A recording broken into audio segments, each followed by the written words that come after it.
YouTube Tamil மக்களுக்கு வணக்கங்க. இன்றைக்கி ஒரு தக்காளி ஊறுகாய் பற்றி தான் பார்க்க போகிறோம். இதுக்கு தேவையான பொருள் பார்த்திங்கன்னா, தக்காளி ஒரு 1/2 கிலோ, இஞ்சி 100 கிராம், பூண்டு வந்து பார்த்திங்கன்னா ஒரு 100 கிராம் கம்மியாகவே ஒரு 75 கிராம் அளவுக்கு வச்சுக்கோங்க. பூண்டு ஒரு கோழி குண்டு அளவுக்கு, அது இஞ்சி வந்து தோல் சீவி நீங்கள் எடுத்து வச்சுக்கோங்க. பூண்டு தோல் உரிச்சத்துங்க. கோழி குண்டு அளவுக்கு, அதாவது புளி இருந்தால் போதும். இதுவே நாட்டு தக்காளி வந்து நம்ம புளி தேவையில்லை. இதுவும் ஆப்ஷன் தான், நீங்கள் புளி தேவைப்பட்டாலும் வச்சுக்கலாம், இல்லைனாலும் நல்லா தான் இருக்கும். காஞ்ச மிளகாய் வந்து பார்த்திங்கன்னா ஒரு 10 காஞ்ச மிளகாய் எடுத்துக்கோங்க. வெந்தயம் வந்து இதுவும் ஒரு ஆப்ஷன் தான், நீங்கள் வேணும்னா போட்டுக்கலாம், இல்லைன்னா தவிர்க்கலாம். கடுகு, மஞ்சள் தூள். மஞ்சள் தூளும் தேவையில்லை தான், அது ஏன்னா தக்காளி சீக்கிரம் வதங்கிறதுக்காக நம்ம மஞ்சள் தூள் சேர்க்குறோம். சிம்பிளாகவே பண்ணலாங்க, ஆனால் அது டேஸ்ட் நல்லா சூப்பராக இருக்கும். இந்த தக்காளி வந்து நைஸாக அரிஞ்சு எடுத்துக்கோங்க. இஞ்சி பூண்டு வந்து மிக்சியில் வந்து நைஸாக அரைச்சிங்க. அதுலேயே அந்த புளியும் சேர்த்து போட்டு மிக்சியில் வந்து நைஸாக அரைச்சி எடுத்து வச்சுங்க. இதுக்கு எண்ணெய் வந்து பார்த்திங்கன்னா முழுக்க நல்லெண்ணெயில் நீங்கள் செஞ்சிங்கன்னா சூப்பராக இருக்கும். நல்லெண்ணெய் ஒரு 200 கிராம் அளவு எடுத்துக்கோங்க. அப்படி இல்லைன்னா கடலை எண்ணெய் எடுத்துக்கோங்க. நான் இப்போ வந்து 2 எண்ணெயை தான் மிக்ஸ் பண்ண போகிறேன், அதாவது கடலை எண்ணெயும் நல்லெண்ணெயும். இப்போ கொஞ்சோண்டு அந்த மிளகாயும் வெந்தயம் மட்டும் நம்ம வந்து வறுத்து எடுத்துக்கிறோம் தனியாக. ஏன்னா லாஸ்ட்டாக நம்ம மிக்சியில் போட்டு நல்லா நைஸாக பவுட்ராக்கி அப்புறம் அந்த ஊறுகாயில் கொட்டி கிளறதுக்கு. இந்த காஞ்ச மிளகாய் பார்த்திங்கன்னா ஏன் கருப்பாக இருக்குன்னு நீங்கள் கேட்பீங்க. ஏன்னா இப்போ ஹைப்ரிட் மிளகாய் தான் விற்கிது. காஞ்ச மிளகாய் காரமே இல்லாமல் இருக்குது. இது வந்து நான் பார்த்தீங்கன்னா கிராமங்களில் போய் வாங்குவேன். வருஷத்துக்கு ஒரு 5 கிலோ ஒரு 6 கிலோ வாங்கி வச்சுப்பேன். அப்போ இது வந்து கருப்பானாலும் காரம் போகாதுங்க, நல்ல சரியான ஹெவியான காரம் இருக்கும் இந்த காஞ்ச மிளகாய்.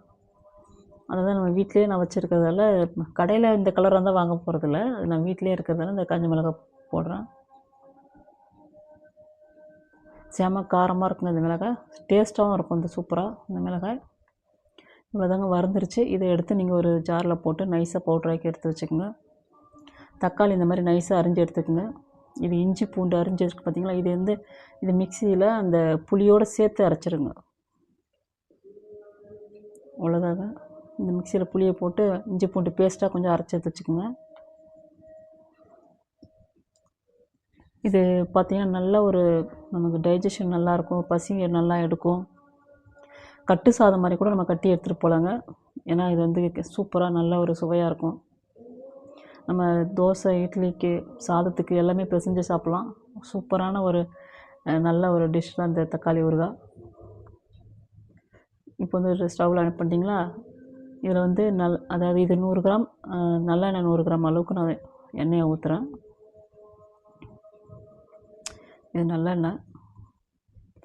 ஏன்னா நல்லெண்ணெய் வந்து பியூரான நல்லெண்ணெய் தான். நானே வந்து நெல் வாங்கி ஆடி வச்சுப்பேன். ஏன்னா அது சாமிக்காக விளக்கேற்றுறதுக்கும் நம்ம தலை குளிக்கிறதுக்கும் வச்சுருப்பேன். மோஸ்ட்லி வத்த குழம்புக்கு மட்டும்தான் அந்த நல்லெண்ணெய் தொடுவேன். இப்போ இந்த கடுகு வந்து பொரிச்சு எடுத்து பொரிச்சிடுறோம். இப்போ இந்த இஞ்சி பூண்டு பேஸ்ட்டு முதல்ல போடணுங்க. நான் வந்து தக்காளியை வந்து வீடியோவில் டக்குன்னு கொட்டிட்டேன். இஞ்சி பூண்டு வந்து லைட்டாக நீங்கள் அந்த பொடி பண்ண மிளகாயும் வெந்தயமும், இஞ்சி பூண்டு பேஸ்ட்டு வந்து முதல்ல நீங்கள் போட்டு சும்மா லைட்டாக பச்சை வாசம் போனதுக்கப்புறமா நீங்கள் தக்காளியை கொட்டுங்க. ஏன்னா நான் தக்காளி வந்து டக்குன்னு எடுத்து கொட்டிட்டேன். ஏன்னா கையில் ஒரு வீடியோ நம்ம எடுக்கும்போது இல்லை, எப்படி வதக்கினாலும் கரெக்டாக தான் இருக்கும். இருந்தாலும் நீங்கள் முதல்ல இஞ்சியை போட்டுட்டு நீங்கள், ஏன்னா அடி பிடிக்கும், அதுக்கு பால் மாதிரி தான் நான் வந்து தக்காளியை போட்டுட்டேன். ஆனால் டேஸ்ட்டு ஒன்று தான், நம்ம கொஞ்சம் கரெக்டாக பண்ணுங்கள். நான் தக்காளியை கொட்டிடுறேன். நீங்கள் இஞ்சி பூண்டு லைட்டாக போட்டு ஒரு வதக்கிட்டு அதுக்கப்புறம் தக்காளி சேர்த்து வதக்குங்க. இப்போ நான் தக்காளியை போட்டுட்டேன். அதிலே மஞ்சத்தூள், ஏன்னா இந்த மஞ்சத்தூள் வந்து சீக்கிரமாக தக்காளி வந்து சுருளும், அதுக்காக தான் இந்த மஞ்சத்தூள். இதில் இஞ்சி பூண்டு பேஸ்ட்டு நான் சேர்க்குறேன். நீங்கள் முன்னாடி சேர்த்துருங்க. இவ்வளோதாங்க. இது நம்ம வந்து அந்த எண்ணெயிலே நம்ம வதக்குற வேலை தான். நல்லா அது சுருண்டு வர, அந்த எண்ணெய் வந்து பிரிஞ்சு வர இல்லைங்களா, அது வரலும் நம்ம வந்து வதக்கணும். ஆனால் நாட்டு தக்காளி கிடச்சிச்சின்னா சும்மா சூப்பராக ஒரு வாசமும் கமக்கமும் நல்லா வாசனை அள்ளும். உப்பு வந்து தேவையான அளவுக்கு அதில் சேர்த்திக்குங்க. வாசனை அள்ளும். ஆனால் நாட்டு தக்காளி வந்து இப்போதைக்கு ஒரு கிராம பகுதியில் கிடைக்குது. ஆனால் நம்ம டவுன் சைடில் அந்த எப்பயாச்சும் ஒரு டைம் தான் அந்த உழவர் சந்தையில் கிடைக்கும். இல்லைன்னா நம்ம இந்த ஹைப்ரோட் தக்காளி தான் நம்ம யூஸ் பண்ணணும். அதுக்கு தான் இந்த தக்காளி கூட நம்ம வந்து புளி சேர்த்துட்டோம்னா நல்லாயிருக்கும். இங்கே பாருங்கள், இந்த தக்காளி நல்லா வதங்கிடுச்சு, எண்ணெய் பிரிஞ்சு வருது பார்த்தீங்களா? சும்மாவே நான் தொட்டு டேஸ்ட் பண்ணி பார்த்தேன். இஞ்சி காரத்துக்கே செம சூப்பராக இருந்துச்சு. இப்போ மிளகாய் தூள் காரம் பாருங்கள், அந்த கருப்பாக இருக்கிறதால மிளகாய் கருப்பு கலரில் இருக்குது. நீங்கள் ரெட் கலர் சில்லியாக இருந்தால் சூப்பராக கலர் கொடுக்கும். ஆனால் டேஸ்ட்டெல்லாம் கம்மியாகாது. இருந்தாலும் நான் வருஷத்துக்கு வாங்கி வைக்கிறதால அந்த மிளகாய் நான் யூஸ் பண்ணிக்கிறேன். இப்போ இவ்வளோதாங்க. கிளறி வரும்போது நீங்கள் வந்து உப்பு இருக்கா நீங்கள் டேஸ்ட் பண்ணி பார்த்துட்டு உப்பு வேணால் நீங்கள் சேர்த்துக்கலாம். இப்போ ஒரு கமகமான ஒரு வாசனையான சூப்பரான ஒரு ஊறுகாய். இதே தாங்க, சிம்பிளான ஒரு தக்காளி ஊறுகாய். அடி பிடிக்காமல் நம்ம கிளறிக்கிட்டே இருக்கணும். இவ்வளோதாங்க, இது வதங்கிடுச்சு. இப்போ ஒரு செம வாசமாக சூப்பராக இருக்குது. நான் அதை தொட்டு ரோண்டில் டேஸ்ட் பண்ணி பார்த்தேன். உண்மையிலே நல்லா தான் வந்திருக்குங்க தக்காளி ஊறுகாய். நீங்கள் கெட்டு போகாது. கொஞ்சம் மறுநாள் காலைல கூட நீங்கள் வச்சு யூஸ் பண்ணிக்கலாம். ஏன்னா லைட்டாக சூடு பண்ணி வச்சுட்டோம்னா பாட்டிலில் வச்சு நீங்கள் ஃப்ரிட்ஜில் ஸ்டோர் பண்ணி வச்சிங்கன்னா சும்மா ஒரு வாரம் நீங்கள் அதை எடுத்து யூஸ் பண்ணிடணும். ரொம்பலாம் வந்து வச்சக்கூடாது.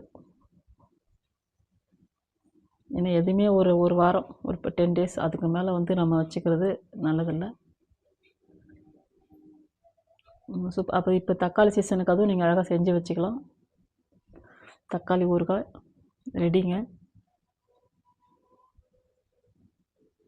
இப்போ சாதத்துக்கு கொஞ்சமாக போட்டு பிசைஞ்சு சாப்பிட்டு பாருங்கள், சும்மா சூப்பராக இருக்குது. நான் சாப்பிட்டதுக்கப்புறம் தான் இந்த வீடியோவுக்கு நான் ஸ்பீச் கொடுத்தேன். சும்மா சுவை சூப்பராக இருக்குங்க. நீங்களே செஞ்சு பாருங்கள். நன்றி.